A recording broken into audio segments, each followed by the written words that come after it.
Welcome to my YouTube channel Assam Career Job. আজি পুনৰ আপোনালোকৰ কাৰণে বহুত ভাল খবৰ আছে। নতুন চাকৰি আছে গ্ৰেড 3 গ্ৰেড 4 লেভেলৰ নতুন চাকৰি প্ৰথমটো বিজ্ঞাপন ভাল খবৰ আহি গ'ল। যোগ্যতা কি কেনেকৈ আবেদনসমূহ কৰিব পাৰিব সকলোখিনি কথা জনাই আছো। সো ভিডিওটো আপোনালোকে শেষলৈকে চাব আৰু যদি ভিডিওটো ভাল লাগে ভিডিও লাইক এটা কৰিব পাৰে লগৰ চেনেল সাবস্ক্ৰাইব কৰি দিব পাৰে এনেকুৱা ভিডিওসমূহ প্ৰতিদিনে পাই থাকিব আৰু ভিডিওটো যিমান পাৰে সিমান শ্বেয়াৰ কৰি দিয়ক যাতে সকলো বন্ধুৱে ডেইলি জবৰ আপডেটসমূহ পাই থাকিব পাৰে। সো এই ভেকেন্সিখিনি কেনেকৈ আবেদনসমূহ কৰিব পাৰিব সকলোখিনি কথা আপোনালোকক জনাই আছো। আপোনালোকৰ কাৰণে এটা বেষ্ট অপৰচুনিটি আহি গ'ল। নতুন চৰকাৰৰ প্ৰথমটো বিজ্ঞাপন আপোনালোকৰ কাৰণে আহি গৈছে। সো ভিডিওটো আপোনালোকে এতিয়া শ্বেয়াৰ কৰি লওক যাতে পিছত আপোনালোকে পাহৰি নাযায়। সো ভিডিওটো আগবঢ়াৰ আগতে মই আপোনালোকক জনাই দিব বিচাৰো যদি আপোনালোকে এডিআৰ থিপৰ লগতে অসমৰ যিকোনো কম্পিটিটিভ এক্সামৰ ক্ষেত্ৰত প্ৰিপাৰেচন কৰি আছে তেন্তে আমাৰ টিমৰ তৰফৰ এটা কোৰ্স প্ৰস্তুত কৰি উলিওৱা আছে। কোৰ্সটো বাই কৰিলে পঢ়া শুনা কৰিব পাৰে কিয়নো এই কোৰ্সটো যে আপোনালোকে বাই কৰিলে পঢ়ে বেলেগ কোনো বুকস বা বেলেগ কোনো কোৰ্স নকৰিলেও হ'ব।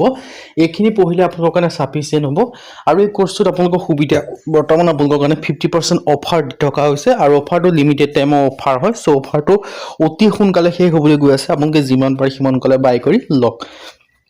সো এতিয়ালৈ কেনেকৈ বাই কৰিব পাৰিব বাই কৰিবৰ কাৰণে যেটো আমাৰ হোৱাটসএপ নম্বৰ আপোনালোকে স্ক্ৰীনত দেখিব পাৰিছে 9181267278 আপোনালোকে হোৱাটসএপত জাষ্ট হাই বুলি মেছেজ কৰিলে কোৰ্সটো বাই কৰি ল'ব পাৰিব। সো এটা মই ডিটেইলছত আপোনালোকক জনাই দিব বিচাৰিছো কোৰ্সটো আপোনালোকে কি লাভ কৰিব পাৰিব। এডিআৰ থিপৰ দেখিব পাৰিছে বেষ্ট কোৰ্স 2026 এণ্ড 2027 এডিআৰ থিপৰ ক্ষেত্ৰত বেষ্ট কোৰ্স 2026-27 বৰ্ষৰ ক্ষেত্ৰত। সো এই দেখিব পাৰিছে কোৰ্সৰ ফিচাৰ্স কি পাব 10,000 plus question with answer 10,000 plus প্ৰশ্ন উত্তৰ লাভ কৰিব পাৰিব। অল টপিকৰ A to Z এনালাইসিস যিমানখিনি সাবজেক্টখিনি যিখিনি টপিক আছে সকলোখিনি টপিকৰ A to Z এনালাইসিস লাভ কৰিব পাৰিব। তাৰপিছত কি সাবজেক্ট পাব সোশ্যাল ষ্টাডি পাব জেনাৰেল নলেজ পাব কাৰেণ্ট এফেয়াৰ্স পাব। সো সকলোখিনি ইনক্লুডিং আছে ম্যাথমেটিক্স পাব ৰিজনিং পাব ইংলিশ গ্ৰামাৰ পাব আৰু লগতে 2026-27 বৰ্ষৰ যেটো সিলেবাস তাৰ ওপৰত ডিপেন্ড কৰি বনোৱা হৈছে। সো একেবাৰে লেটেষ্ট কোৰ্স হয় আৰু আপোনালোকৰ কাৰণে এটা বেষ্ট অপৰচুনিটি হয় আৰু হিষ্ট্ৰি হওক পলিটিক্স হওক ইকোনমি হওক জিওগ্ৰাফি হওক সকলোখিনি কভাৰ আছে। সো সোনকালে গৈ বাই কৰি 50% অফাৰ দি থকা হৈছে আৰু অফাৰটো লিমিটেড টাইমৰ অফাৰ। সো সোনকালে বাই কৰি লওক যাতে আপোনালোকৰ অফাৰটো মিছ হৈ নাযায়। সো এতিয়া মেইন ভিডিওটো মই আপোনাক কৈছো যে প্ৰথমটো বিজ্ঞাপনৰ চৰকাৰৰ ফালৰ পৰা। সো দেখিব যে CSI জোহাৰ ৰিক্ৰুটমেন্টৰ ফালৰ পৰা অল আসামৰ কেণ্ডিডেট আবেদনসমূহ কৰিব পাৰিব। অসমৰ সকলো জিলা কেণ্ডিডেট আবেদনসমূহ কৰিব পাৰিব। গ্ৰেড 3 গ্ৰেড 4 লেভেলৰ ভেকেন্সি মুকলি কৰি দিছে। MTS ড্ৰাইভাৰ পোষ্ট মুকলি কৰিছে আপোনালোকে দেখিব পাৰিছে। সো ইয়াত ধুনীয়াকৈ ডিটেইলছখিনি হৈছে অল আসামৰ কেণ্ডিডেট আবেদনসমূহ কৰিব পাৰিব। তাতকৈ এটা ভাল খবৰ আপোনালোকে মেল ফিমেল সকলোৱে পাৰিব লগতে অনলাইন যোগে আবেদনসমূহ কৰি ল'ব পাৰিব। সো এইটো এটা বেষ্ট অপৰচুনিটি হয় আপোনালোকৰ কাৰণে। সো মুকলি কৰিছে যদি আপোনালোকে আবেদনসমূহ কৰিম বুলি ভাবি আছিল তেন্তে আপোনালোকে আবেদনসমূহ এতিয়াই কৰি লওক যাতে আপোনালোকে সিলেকশন সমূহৰ পৰা বেছি দূৰত থাকিবলগীয়া নহয়। সো ধুনীয়াকৈ দেখিব পাৰিছে। সো CSI নেছৰ ফালৰ ভেকেন্সিখিনি মুকলি কৰিছে। মাল্টিটাস্কিং ষ্টাফৰ 9টাকৈ ভেকেন্সি আছে আৰু কেটেগৰীজ ভেকেন্সিখিনি যে ক'ব যাওঁ ইউআৰ কেটেগৰীৰ ক্ষেত্ৰত 4টা EWS এটা OBC NCL ক্ষেত্ৰত 2টা SC ক্ষেত্ৰত এটা ST ক্ষেত্ৰত এটাকৈ আপাৰ এজ লিমিট 25 বছৰলৈকে পাৰিব। লগতে আপোনালোকে এজ ৰিলেক্সেশ্যন সমূহ লাভ কৰিব পাৰিব। SC ক্ষেত্ৰত 5 বছৰকৈ OBC ক্ষেত্ৰত 3 বছৰকৈ আৰু PWBD ক্ষেত্ৰত 10 বছৰ পৰ্যন্ত এজ ৰিলেক্সেশ্যন সমূহ লাভ কৰিব পাৰিব আৰু ড্ৰাইভাৰ ক্ষেত্ৰত নন টেকনিক্যাল ভেকেন্সি মুকলি কৰিছে। এটাকৈ আছে ইউআৰ কেণ্ডিডেট আবেদনসমূহ কৰি ল'ব পাৰে যদি আপোনালোকে আবেদনসমূহ কৰিম বুলি ভাবিছে।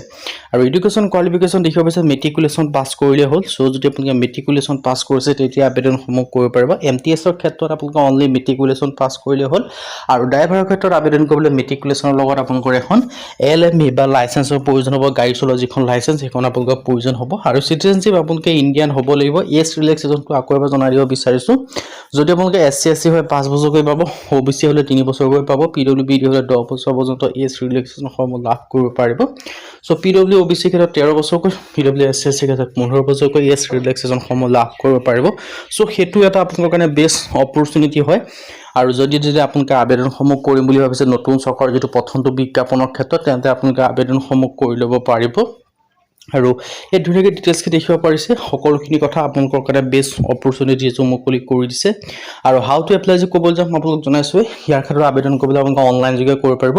সো অনলাইন যোগে কৰিবৰ কাৰণে আপোনালোকৰ যেটো এডভাৰটাইজমেন্টৰ লিংক হওক বা এপ্লাই লিংক হওক সকলোখিনি মই ভিডিও ডেসক্ৰিপশ্যনত প্ৰভাইড কৰি দিম যাতে আপোনালোকে আবেদনসমূহ কৰি ল'ব পাৰে। সো সকলোখিনি ভিডিও ডেসক্ৰিপশ্যনত পাই যাব আৰু কি ডকুমেন্টছ লাগিব সেইখিনি কথা ধুনীয়াকৈ ডিটেইলছত লিখা আছে। আপোনালোকৰ এডুকেশ্যন চাৰ্টিফিকেট লাগিব তাৰপিছত আপোনালোকৰ ফটো লাগিব চিগনেচাৰ লাগিব লগতে আপুনি যদি ড্ৰাইভাৰ ক্ষেত্ৰত আবেদন কৰে LMV লাইচেঞ্চ লাগিব আৰু যদি আপোনালোকে জেনুইনলি যিটো MTS ক্ষেত্ৰত আবেদন কৰে তেন্তে আপোনালোকৰ মিনিমাম 10 পাছৰ চাৰ্টিফিকেট লৈ পাৰিব আৰু আবেদনসমূহ 5 মে তাৰিখৰ পৰা ষ্টাৰ্ট হৈছে 4 জুন ইয়াৰ কাৰণে লাষ্ট ডেট হয় সো সময়সীমা আপোনালোকৰ হাতত দিয়াই গৈছে সো বেছি সময় নাই 5 মেৰ পৰা 4 জুনৰ ভিতৰতে আপোনালোকে আবেদনসমূহ কৰিব লাগিব মানে আপোনালোকৰ এমাহ সময় আছে সো এই সময়টোৱে আপোনালোকে আবেদন সময়সীমা হয় সো ইয়াৰ ক্ষেত্ৰতো যদি আপোনালোকে কোৰ্সটো ল'ব বিচাৰিছে বা EDR ক্ষেত্ৰত যে কোৰ্সটো ল'ব বিচাৰিছে আসাম ডাইৰেক্ট ৰিক্ৰুটমেন্টৰ ক্ষেত্ৰত বা অসমৰ যিকোনো কম্পিটিটিভ এক্সামৰ ক্ষেত্ৰত Assam police ABUB SF forest DSS DME TET হওক GT হওক PGT টিচাৰ হওক তাৰ ক্ষেত্ৰত যে কোৰ্সটো ল'ব বিচাৰিছে তেন্তে আমাৰ যিটো কোৰ্সটো পঢ়িব পাৰে কাৰণ কোৰ্সটো পঢ়িলে বেলেগ কোনো বুকছ বা বেলেগ কোনো কোৰ্স নকৰিলেও হ'ব এইখিনি পঢ়িলে আপোনালোকৰ কাৰণে সাফিচিয়েন্ট হ'ব সো সোনকালে গৈ কোৰ্সটো বাই কৰি লওক যাতে আপোনালোকৰ সিলেকশন সমূহ আপোনালোকৰ নিজৰ হাতত থাকি যায় সো আজি ভিডিও মানে যদি ভিডিওটো লাইক কৰি পেলাই অৱশ্যে সাবস্ক্ৰাইব কৰি কাৰণে ভিডিও সম্পূৰ্ণ পাই থোৱা আজিলৈ ভিডিও লগ